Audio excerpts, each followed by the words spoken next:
The ships came on a Tuesday morning in the spring of 2147. They appeared without warning, without sound, and without mercy. 700 warships dropped out of faster-than-light travel and positioned themselves in perfect formation around Earth. Their shadows fell across every major city on the planet. People looked up from their morning routines and saw the sky turn dark with alien metal. Children pointed at the strange shapes. Parents pulled them inside and locked their doors. Nobody knew what was happening, but everyone knew it was bad. Commander Danny Hartwell was drinking his third cup of coffee when the alarms started screaming. He was stationed at the United Earth Defense Force Command Center, buried deep beneath the Rocky Mountains in what used to be Colorado. The facility had been built to survive nuclear war. Nobody had considered what would happen if something worse arrived from beyond the stars. Danny ran through the concrete corridors until he reached the main operations room. Dozens of screens showed the same impossible image from different angles. Alien vessels, hundreds of them. Each one was larger than anything humanity had ever built. They hung in the sky like dark clouds, waiting to release a terrible storm. Dr. Katie Morrison was already there. She was the chief xenobiologist, a woman who had spent her entire career preparing for a moment that most people believed would never come. Her face was pale as she studied the data streaming across her console. Her fingers moved quickly over the keyboard, but her hands were trembling. "They are called the Vexery Dominion," Katie said without looking up. "We picked up their identification signal. It matches records from the deep space probe we sent out 40 years ago." Danny moved to stand beside her. "What do we know about them?" "Too much," she replied. Her voice was steady, but Danny could see the fear in her eyes. The probe gathered information from dozens of alien civilizations before it went silent. The Vexery were mentioned in almost every database we recovered. They are conquerors. They have destroyed or enslaved 43 different species across this region of the galaxy. They take what they want, and they kill anyone who tries to stop them. 43 species, Danny repeated. The number felt impossible. 43 entire civilizations.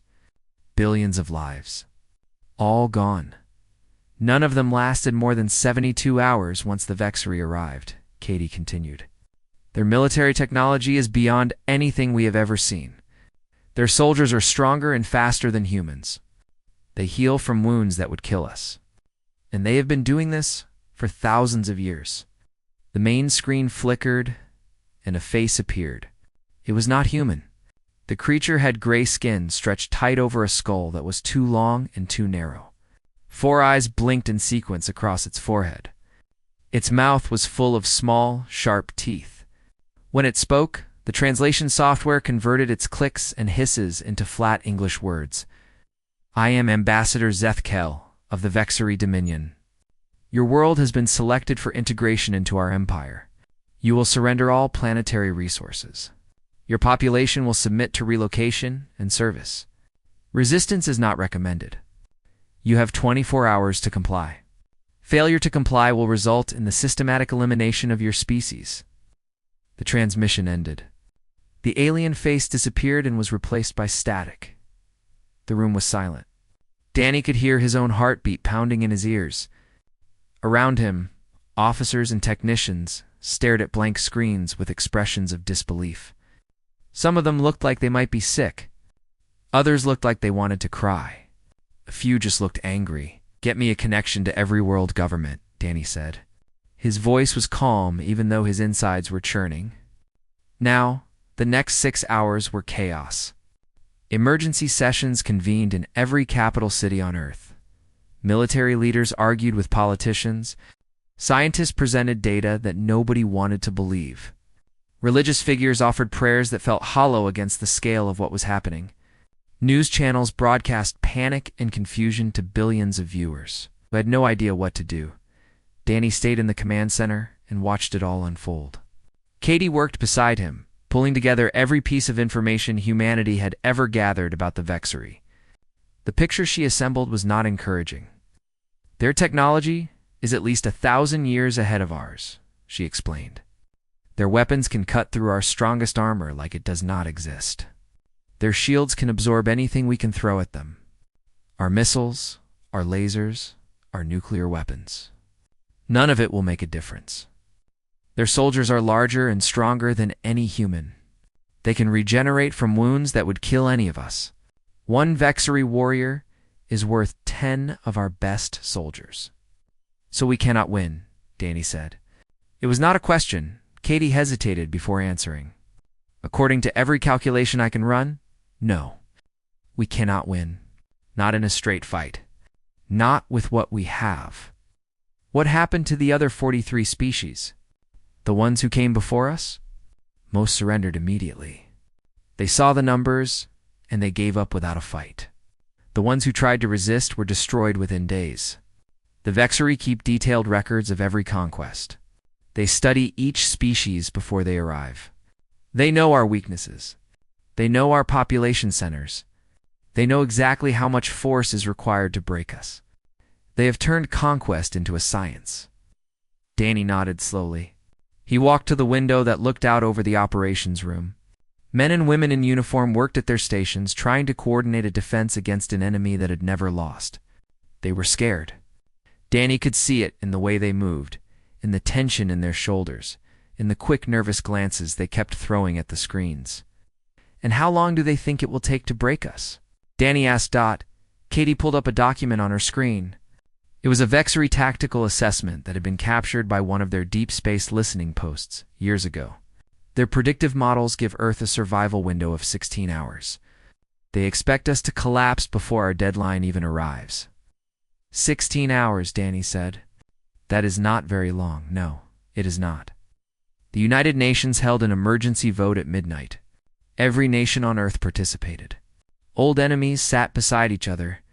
Old grudges were forgotten. The question before them was simple. Surrender or fight?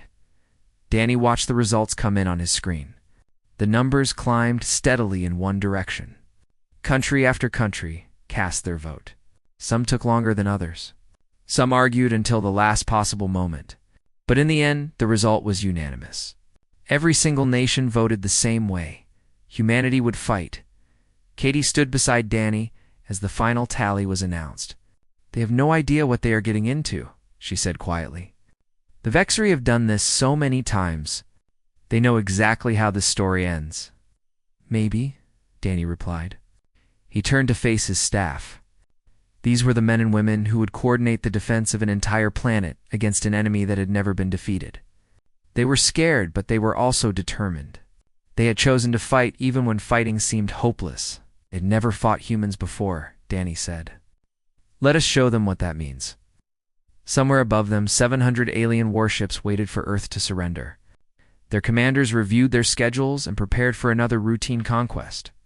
They had seen this story 43 times before. They knew exactly how it would end. They were wrong. 6 months had passed since the Vexery arrived. 6 months of death and fire and loss. The war that everyone said would end in 16 hours had stretched into something far longer and far worse. Humanity had not surrendered, but humanity was losing badly. Admiral Lisa Carraway stood on the bridge of the carrier, Durnson stared at the tactical display. The blue dots represented human ships. The red dots represented the enemy. There were far too many red dots and far too few blue ones. Every day, the gap grew wider. When the war began, Earth had 300 vessels in its orbital fleet. Now only 41 remained functional. The rest were debris fields floating in the cold darkness of space. Each piece of twisted metal had once been a ship with a crew. Thousands of sailors who had families waiting for them back home. Lisa tried not to think about how many people she had lost. If she thought about it too much, she would not be able to function. Admiral, her navigation officer, called out, "Vexery Patrol approaching Sector 7. For destroyers." Lisa made a quick calculation in her head. She could engage with the ships she had available. She might even win. But she would lose at least 3 more vessels in the process. 3 more ships she could not afford to lose. 3 more crews she could not replace. "Pull back to defensive position," she ordered. Let them pass. It was the same decision she had been making for months. Retreat. Hide. Survive. The Vexery controlled the space around Earth now. They moved their patrols wherever they wanted. They struck whenever they chose. Lisa could only react and run and hope to live another day. The moon had fallen in the second week of the war. A human colony of 50,000 people had been overrun in less than 3 hours. Mars colony had gone silent in the third month. The last transmission was a distress call that cut off mid-sentence. Nobody knew if the colonists were dead or captured. Either way, they were gone, and no one was coming to help them. Down on the surface, things were even worse. Sergeant Kevin Blake moved through the ruins of Chicago with his squad of 12 soldiers. The city had been beautiful once. Tall buildings had reached toward the sky. Millions of people had lived and worked and raised their families here. Now it was nothing but broken concrete and shattered glass, and the smell of smoke that never went away. Vexory. Hunting parties moved through the rubble every day. They were searching for survivors. They did not kill everyone they found. Some were taken alive. Kevin had seen the transport ships lifting off with cargo holds full of human prisoners. He knew where they were going. The Vexory needed workers for their empire, slaves to mine their asteroids and build their weapons and serve their needs. Death might have been kinder than what waited for those prisoners. Movement ahead, Private Amy Dawson whispered. She was the youngest member of the squad. Only 19 years old? She had been a college student before the invasion. She had been studying to become a teacher. Now she carried a rifle and knew how to kill. The war had changed everyone. Kevin raised his fist and the squad stopped moving. They pressed themselves against a crumbling wall and waited in silence. A Vexory patrol passed within 50 meters of their position. 6 soldiers. Each one stood over 2 meters tall, with gray skin and 4 unblinking eyes. Their bodies were covered in armor that human bullets could barely scratch. They moved with casual confidence, like predators who knew they had nothing to fear. The aliens did not even look in the direction of the hiding humans. They were not worried about ambushes or traps. They had won this war months ago. Everything happening now was just cleanup. Amy watched them pass with hatred burning in her eyes. "They are not even trying hard," she whispered after the patrol had moved away. "We are not a threat to them. We are just an inconvenience." Kevin understood what she meant. The Vexory had won. They knew it. Humanity knew it. The aliens were in no hurry to finish the job. They had done this 43 times before, with 43 different species. They knew exactly how long it took for a civilization to break completely. They were patient. "That is exactly what they want us to think," Kevin replied. "Keep moving. We have people counting on us." On the other side of the world, deep beneath the Swiss Alps, a different kind of battle was being fought. A battle that might be humanity's last hope. Dr. George Patton had not seen sunlight in 4 months. He lived in an underground laboratory with a team of 30 scientists. They worked 18-hour shifts with no days off. They slept on cots beside their equipment. They ate military rations that all tasted the same. None of them complained. They all understood how important their work was. 3 months ago, a resistance team had done the impossible. They had captured a living Vexory soldier during a raid in Germany. It was the first time humanity had ever taken one of the aliens alive. The creature was wounded and weak, but it was breathing. George and his team had been studying it ever since. "Run the analysis again," George said to his assistant, Beth Sinclair. She was a geneticist who had been working on cancer research before the war. She had been trying to save human lives. Now she was trying to find a way to destroy an entire alien species. The change had not been easy for her, but she had accepted it. Beth nodded and entered commands into her console. The results appeared on the screen a few moments later. She read them twice to make sure she understood what she was seeing. "It is the same as before," she said. "The anomaly in their genetic code is real. I have confirmed it 3 times now." George leaned forward to study the data. Deep in the Vexory genetic structure, there was something strange. A dormant sequence that did not seem to do anything. It had been inactive for thousands of generations. The Vexory themselves had probably forgotten it was there, but George recognized what it was because he had seen similar patterns in human DNA. "A virus," he said quietly. "Their ancestors survived a plague millions of years ago. This is the scar it left behind. The genetic memory of a disease that almost wiped them out. Bet's eyes widened. Can we use it? Can we wake it up somehow? George did not answer immediately. He understood what she was really asking. Could they take this dormant code and reactivate it? Could they create a weapon that would target Vexery biology specifically? Could they engineer a disease that would spread through the enemy population like wildfire? Maybe, he finally said. But I need more time. Months of work. Maybe years. Time was the one thing nobody had. Commander Danny Hartwell received the update from Admiral Caraway via encrypted transmission. The orbital defense grid was failing. The ground resistance was scattered and running low on supplies. Refugee populations in the underground bunkers were growing sick from overcrowding and poor sanitation. Humanity was dying slowly, and there was nothing he could do to stop it. How long can you hold? Danny asked. Lisa's face was tired on the screen. Dark circles hung beneath her eyes. She had aged 10 years and 6 months. A few more weeks. Maybe a month, if we get lucky. After that, they will have complete control of Earth's orbit. Once that happens, they can destroy any target on the surface whenever they want. We will have no way to stop them. Danny closed his eyes. A new message had arrived that morning from the Vexery Supreme Commander. A final ultimatum. Full surrender within 30 days, or the systematic destruction of every populated region on Earth. No more occupation. No more prisoners. Just fire from orbit until nothing remained alive. 30 days. That was all humanity had left. Tell Dr. Patton to work faster, Lisa said. Whatever he needs, give it to him. He is our only hope now. The transmission ended, and Danny sat alone in his command center. Somewhere in Switzerland, a scientist was racing against time to find a miracle. And somewhere above Earth, 700 alien warships waited to finish what they had started.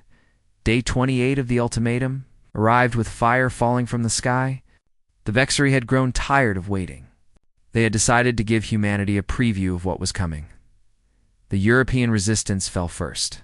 For months, thousands of fighters had hidden in bunkers beneath the Alps, striking at Vexery patrols and then vanishing into the mountains. They had been a symbol of hope, proof that humans could still fight back. Then the aliens found their tunnels. Commander Danny Hartwell watched the satellite footage in silence. Vexery assault ships descended on the mountain range like a swarm of angry insects. They drilled through rock and concrete with weapons that turned solid stone into dust. The bunkers that had sheltered 10,000 fighters were breached in less than an hour. The transmissions from inside went silent, one by one, until there was nothing left but static. Katie Morrison stood beside him. Her face was pale, but her voice was steady. The Asian Coalition has requested terms of surrender. They say they cannot hold any longer. Mumbai fell last night. Stanley did not respond. He kept watching the screen as the last European stronghold burned. South America went dark 3 hours ago, Katie continued. We lost contact with all resistant cells south of Panama. The Vexery hit them with orbital strikes. There's nothing left. The map on the wall told the story better than words ever could. 6 months ago, it had been covered with blue markers showing human positions. Bases and bunkers and resistant cells spread across every continent. Now most of those markers were gone. The ones that remained were scattered and isolated. Pockets of survivors waiting for an end that was coming faster every day. How many people are left? Danny asked quietly. Katie checked her console. Underground shelters are reporting approximately 2 billion survivors worldwide. Surface populations are harder to count. Maybe another few 100 million hiding in rural areas and ruins. 2 billion out of 8 billion. 6 billion people dead or captured in 6 months. Danny had known the numbers were bad, but hearing them spoken aloud made his chest tight. So many lives lost. So many families destroyed. And it was not over yet. The worst news came an hour later. Admiral Lisa Caraway's fleet had been destroyed. She had gathered her remaining 41 ships for a final desperate assault on the Vexery flagship. It was a suicide mission, and everyone knew it. But Lisa had hoped to take out the enemy command structure before she died. She had hoped to buy Earth a few more weeks. Danny received her final transmission just before the attack began. Lisa's face was calm on the screen. She looked more peaceful than she had in months. "We cannot win this fight," she said, "but we can make them remember us. Tell the people down there to keep fighting. Tell them the Navy did not give up. Tell them we went down swinging." The transmission ended. 30 minutes later, the Endurance rammed directly into the Vexery Orbital Command Station. The explosion destroyed 17 enemy ships. Lisa Carraway and her entire crew died instantly. It was the single largest loss the Vexery had suffered since arriving at Earth. It was not enough. The alien fleet had hundreds more ships waiting to take the place of the ones they lost. Lisa's sacrifice had cost them nothing they could not replace within days. Danny stood alone in his command center after receiving the news. He had known Lisa for 20 years. They had trained together. They had served together. She had been one of his closest friends. Now she was gone, and he could not even recover her body. Katie found him still standing there an hour later. She did not say anything at first. She just stood beside him and let him grieve in silence. "It is over, is it not?" she finally asked. "We fought as hard as we could. We lasted longer than anyone expected. But it is over." Danny turned to face her. There was something in his eyes that Katie had not seen before. It was not hope. It was not despair. It was something colder and harder than either of those things. "That is what they are counting on," he said. "The Vexery have done this 43 times. They know exactly how species behave when they are broken. They panic. They lose hope. They accept their fate. They give up. Can you blame them? Look at what we are facing. No, I do not blame them. But I am not going to do it." Danny walked to the window and looked out at the operations room below. His staff was still working, still fighting. Even now, with everything falling apart around them, they had not stopped. "They have never fought humans before, Katie. They think they understand us, but they do not. They studied our history and our biology and our psychology. They ran their calculations and made their predictions. But they missed something important." What did they miss? Danny turned back to face her. "They missed what we do when we know we cannot win. They missed what happens when you take everything from us. They missed how nasty we can get when we stop caring about survival and start caring about revenge." Katie stared at him. She was beginning to understand what he was saying. It frightened her. "You were talking about the Swiss project," she said. "Dr. Patton's virus. He sent me an update this morning. He cracked the code. He can wake up that dormant genetic sequence. He can turn it into a weapon." Katie felt her stomach drop. "Danny, that weapon will not just kill soldiers. It will kill every Vexery who gets infected. Civilians, children, their entire species could be wiped out. I know. We would be committing genocide. We would be no better than them." Danny was silent for a long moment. When he spoke again, his voice was quiet but firm. "They came to our world. They killed 6 billion of our people. They burned our cities and enslaved our survivors. They gave us a choice between submission and extinction." He paused. "I am giving them a third option," Katie wanted to argue. She wanted to tell him that there had to be another way, but she looked at the map on the wall with its dying blue markers. She thought about Lisa Carraway ramming her ship into the enemy flagship. She thought about all the people in the bunkers below, waiting to die. "What do you need me to do?" she asked. Danny handed her a data chip. "Take this to Dr. Patton.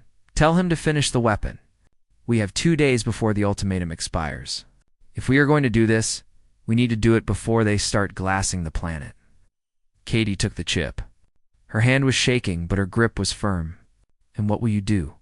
"I am going to contact every resistance cell that is still operating. Every soldier who is still fighting. I am going to tell them to get ready." Danny's eyes were hard. "The Vexery think this war is over. They think we are broken. They are about to find out how wrong they are?" Katie nodded and turned to leave. She stopped at the door and looked back. "If we do this, there is no going back. The galaxy will know what we are capable of." "Good," Danny replied. "Let them know. Let them all know what happens when you push humanity too far. The countdown to the ultimatum continued. 28 days had become 2. And in a secret laboratory beneath the Swiss Alps, a scientist worked through the night to build a weapon that would change the galaxy forever. Day 30 arrived with clear skies and silence. The Vexery expected humanity to surrender. They had seen it happen 43 times before. Every species reached a breaking point. Every civilization eventually accepted that fighting was useless. The aliens positioned their fleet in formation above Earth's major cities and waited for the white flags to appear. They waited for something that never came. Instead, they received a message from Commander Danny Hartwell. It was short and simple. 5 words that would echo through galactic history for centuries to come. Come and take it yourselves. The Vexery Supreme Commander, Krath Valoom, read the message 3 times. He had conquered dozens of worlds. He had broken species that were older and stronger than humanity. No one had ever responded to his ultimatum with defiance. It was mathematically irrational. It made no sense. He ordered the first bombardment too. Begin. Fire fell on 6 cities. Simultaneously, Beijing, London, Cairo, Sydney, Mexico City, Toronto. Orbital. Weapons reduced buildings to ash and streets to glass. Millions of people died in minutes. The Vexery expected this show of force to break human resistance once and for all. It had the opposite effect. Across the planet, sleeper cells activated. These were humans who had pretended to surrender months ago. They had allowed themselves to be captured. They had been taken to labor camps and processing facilities. They had worked alongside their alien masters and earned their trust. They had been waiting for this moment, in a Vexery detention center in what used to be Germany. A woman named Mary Collins smiled at the guard who brought her morning rations. She had been a prisoner for 4 months. She had never caused trouble. She had never tried to escape. The guards barely noticed her anymore. Mary reached out to take the food tray. As her hand touched the metal, she activated the device hidden inside her own body. A small, explosive charge surgically implanted beneath her ribs. She had been carrying it since before her capture. She had known she would die the moment she used it. Humanity sends its regards, she said. The explosion killed Mary and 3 Vexery soldiers. It destroyed the guard station and allowed 50 prisoners to escape into the surrounding ruins. Similar scenes played out in detention centers across the globe. Hundreds of sleeper agents sacrificed themselves to free thousands of prisoners and destroy enemy infrastructure. The Vexery were confused. This was not how conquered species behaved. Broken civilizations did not fight back. They did not hide weapons in their own bodies. They did not smile while they died in Chicago. Sergeant Kevin Blake led what remained of his resistance fighters in a final assault. They had 42 volunteers. None of them expected to survive the day. Their target was the regional Vexery headquarters, a massive structure built on the ruins of what had once been a shopping mall. This is a one-way trip, Kevin told his people before they moved out. We are not going to win. We are not going to escape. But we are going to make them bleed. We are going to make them remember that they had to fight for every inch of this planet. Private Amy Dawson checked her rifle and nodded. She was 20 years old now. She had spent her entire adult life at war. She had watched friends die and cities burn. She had nothing left to lose. Let us make it count, she said. The attack began at dawn. Kevin's fighters hit the Vexery headquarters from 3 directions at once. They used explosives and ambushes and traps they had spent months preparing. The aliens were caught off guard. For the first time since arriving on Earth, they faced humans who were not running away. The battle lasted for hours. Kevin's people fought from room to room and floor to floor. They died one by one, but they took dozens of Vexery soldiers with them. By the end, only Kevin was left standing in the rubble of the collapsed building. Vexery Commander Vexerl found him there. Kevin was bleeding from a dozen wounds. His rifle was empty. He could barely stand. But he was still alive and he was still fighting. Why? The alien demanded through its translator. You cannot win. Your resistance is mathematically impossible. Your species is defeated. Why do you keep fighting? Kevin smiled through blood-stained teeth. That is the thing about humans. We do not do math when we are angry. He reached for the detonator strapped to his chest. The explosion brought down what remained of the building and killed everyone inside. While the ground battles raged, Katie Morrison was executing the most important mission of the war.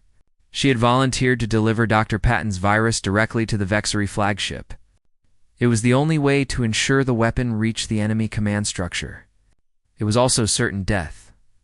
She approached the flagship in a small shuttle, broadcasting a surrender signal. The aliens let her dock without resistance. They scanned her for weapons and found nothing. The virus was engineered at the molecular level. It was invisible to their technology. It lived in her blood and her breath and her tears. Krathvalum himself came to accept her surrender. He was enormous, standing nearly 3 meters tall, with 4 cold eyes that studied her like a specimen in a laboratory. "You are the last representative of Earth's government?" he asked. Katie nodded. "I am here to negotiate terms." "There are no terms. Your species will be eliminated. Your defiance has cost you any chance of survival."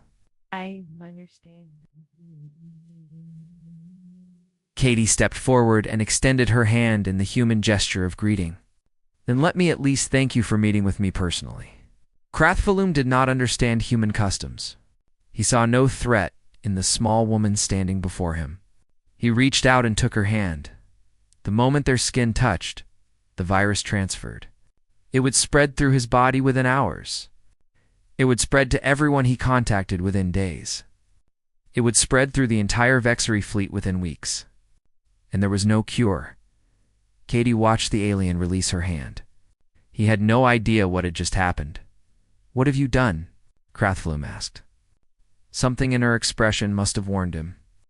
He looked at his hand. He looked at her face. He saw her smile. "Something really nasty," Katie replied. "Humanity sends its regards."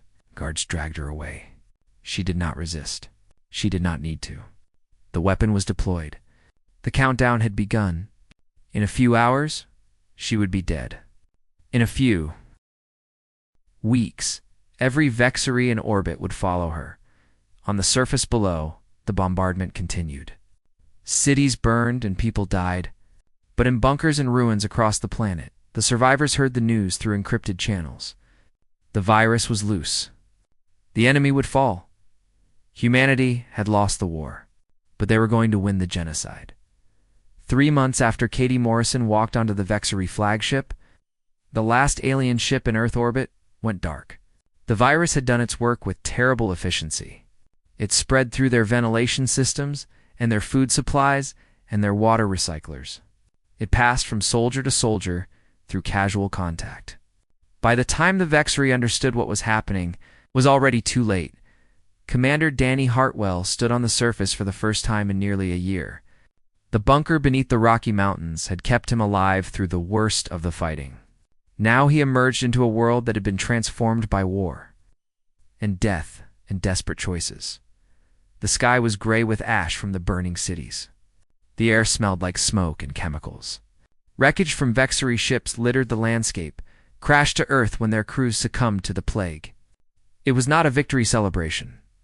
It was a graveyard. Dr. George Patton walked beside him. The geneticist who had created the weapon looked older than his years. His hands trembled constantly now. He had trouble sleeping. Some nights he woke up screaming. "How many?" Danny asked. George understood the question. "Our estimates suggest the virus killed approximately 12 billion Vexery across their fleet and orbital installations. Reports from other systems indicate the disease spread through their supply lines before they could establish quarantine. Their homeworld went silent 2 weeks ago. How many total?" George was quiet for a long moment. The Vexery Dominion had a population of roughly 40 billion across their empire. Current projections suggest fewer than 100 million survived. Most of those are in isolated colonies that had no contact with the main fleet. 40 billion lives. An entire civilization reduced to scattered remnants. Danny had ordered this. He had made the choice that led to this outcome. He would carry that weight for the rest of his life. "What about the other species?" Danny asked. "The ones they conquered?" They are waking up. The Vexery garrison forces are dying or dead. Slave populations are rising up across dozens of worlds. The Empire is collapsing faster than anyone expected. George paused. Some of them have already made contact with Earth. They want to know who we are. They want to know what we did. Danny nodded slowly. The galaxy was watching. Word had spread through every civilized system. The Vexery, who had conquered 43 species without defeat, had been destroyed by the 44th. Humanity had done what no one else could do. But at what cost? The United Earth Council formed 3 months later. It was composed of survivors from every nation that had once existed. They met in a bunker that had been converted into a makeshift Capitol building.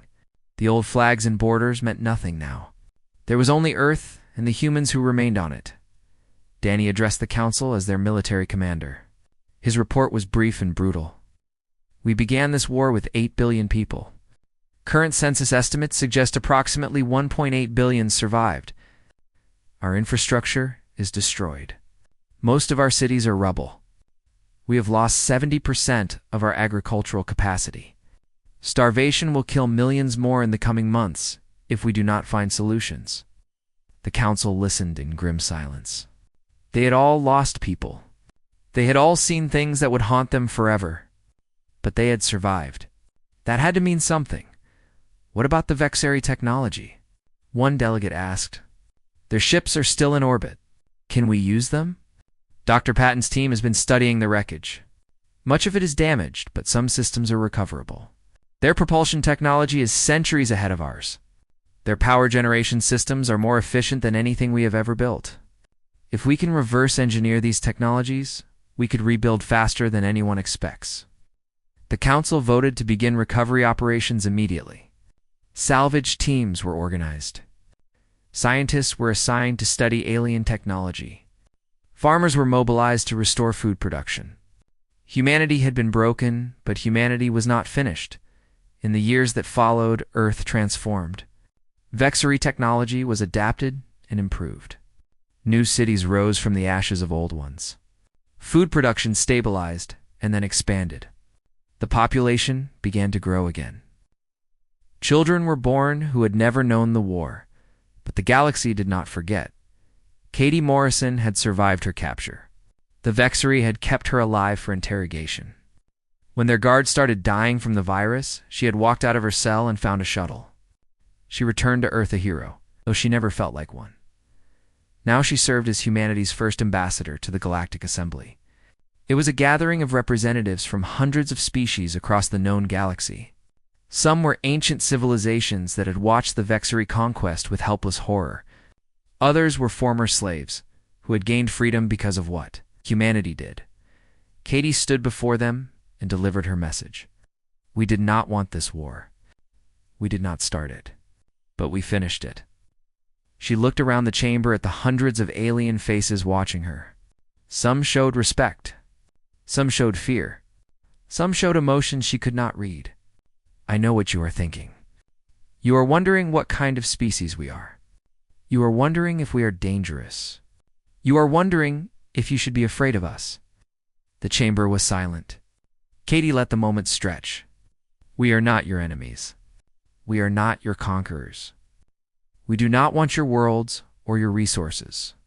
All we want is to live in peace and rebuild what we lost. But make no mistake, we remember what was done to us. We remember every city that burned. We remember every person who died. And we never, ever forget. She stepped back from the podium. The message was clear. Humanity had proven what they were capable of when pushed too far. Any species thinking about testing them would need to consider the consequences carefully. The assembly adjourned in silence. In the corridors afterward, Katie heard the whispers. The old spacefaring races had a new saying. When discussing dangerous species or risky ventures, they would shake their heads and offer the same warning. Do not make the humans desperate. You will not like what happens next. Back on Earth, Danny Hartwell retired from military service. He had spent his entire adult life preparing for war. Now he wanted something different. He bought a small piece of land in what used to be Montana and built a cabin with his own hands. Sometimes he sat on his porch and watched the sky. Ships moved among the stars now, human ships built with salvaged alien technology. The children of Earth were spreading outward, exploring the galaxy their parents had bled to protect. He thought about Katie and George and Lisa and Kevin. He thought about all the people who had given everything so that humanity could survive. He thought about the choices they had made and the prices they had paid. They had won, but victory had cost them something that could never be recovered: their innocence, their certainty that they were the good ones, their belief that some lines should never be crossed. Danny looked up at the stars and wondered what the future would bring. Humanity had earned its place in the galaxy through fire and death and terrible sacrifice. Now they had to figure out what to do with it. The war was over. The real work was just beginning.